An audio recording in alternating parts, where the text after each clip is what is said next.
মজলুম সংগঠন বাংলাদেশের তৌহিদি জনতার মুক্তির ঠিকানা বাংলাদেশ জামাত ইসলামী বনানী থানার উদ্যোগে আজকে আয়োজিত এই বিক্ষোভ মিছিল পূর্ব সমাবেশ উপস্থিত সম্মানিত থানা সেক্রেটারি উপস্থিত আজকের প্রোগ্রামের সম্মানিত প্রধান অতিথি বাংলাদেশ জামাত ইসলামী ঢাকা উত্তর শাখার কর্ম পরিষদের অন্যতম সদস্য বিশিষ্ট ব্যাংকার জনাব হেদায়েতুল্লাহ ভাই, উপস্থিত আছেন আমাদের গুলশান পশ্চিম থানার সম্মানিত সেক্রেটারি ইসমাইল হোসেন ভাই সহ অন্যান্য নেতৃবৃন্দ, সম্মানিত উপস্থিতি, আসসালামু আলাইকুম ওয়া রাহমাতুল্লাহ।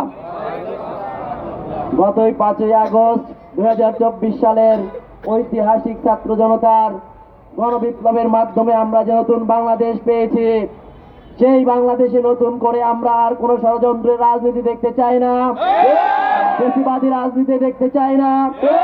যারা বাংলাদেশের মানুষের বুকে বুলেট চালিয়েছে, প্রকাশ্য রাজপথে ছাত্র জনতার লাশ ফেলেছে, সেই আওয়ামী সন্ত্রাসীদের রাজনীতি আমরা বাংলার মাটিতে দেখতে চাই না।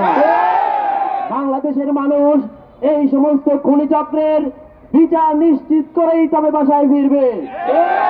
আজকে আমাদের দাদা বাবুদের দেশে বসে বাংলাদেশের বিরুদ্ধে গভীর ষড়যন্ত্র চলছে।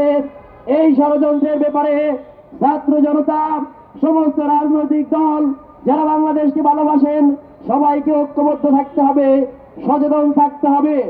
বিপ্লব উত্তর আমাদের মধ্যে যে ঐক্য, সেই ঐক্যকে মজবুত করতে হবে। বাংলাদেশ জামাত ইসলামী ন্যায় এবং ইনসাফ ভিত্তিক সমাজ রাষ্ট্র কায়েম করতে চায়। আমরা বলতে চাই, আমরা আর বাংলাদেশে কোনো ফ্যাসিবাদের স্থান দেখতে চাই না। বাংলাদেশে আর কোনো পক্ষ কোনোভাবে ফ্যাসিবাদের আশ্রয় প্রশ্রয় দিতে পারবে না। এই বাংলাদেশ হবে ইসলামের বাংলাদেশ, এই বাংলাদেশ হবে কোরআনের বাংলাদেশ। আজকে তৌহিদি জনতা বাংলাদেশের প্রত্যেকটি মানুষের হৃদয়ে একটি কথা, আমরা ডান দেখেছি, বাম দেখেছি, এই দল দেখেছি, ওই দল দেখেছি, এখন বাংলাদেশকে দেখব বাংলাদেশ জামাত ইসলামীর বাংলাদেশ, ইসলামের বাংলাদেশ। সেই বাংলাদেশ বিনির্মাণে আসুন আমরা হাতে হাত মিলিয়ে সিসার আলাপাতিরের ন্যায় ঐক্য করে একটি সোনালী সুন্দর সোনার বাংলা করি, সেই আহ্বান জানিয়ে আমার সংক্ষিপ্ত কথা শেষ করছি। এ পর্যায়ে মিছিল উত্তর